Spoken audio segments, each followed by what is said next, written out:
those who are using this kind of laptop where sound is lesser and you don't have Realtek audio, what you can do is you can go to this website. When I search for this, and many people complain that Realtek audio is not there. So in the bottom, this person has given a link for this FX sound, which is available directly in Microsoft. And the moment I downloaded it, so I see the sound has immediately seen a great improvement.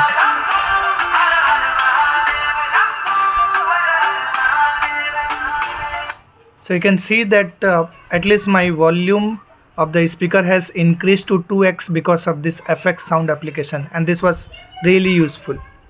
So I would recommend you, if you're not able to use Realtek audio, use this. It's a great tool.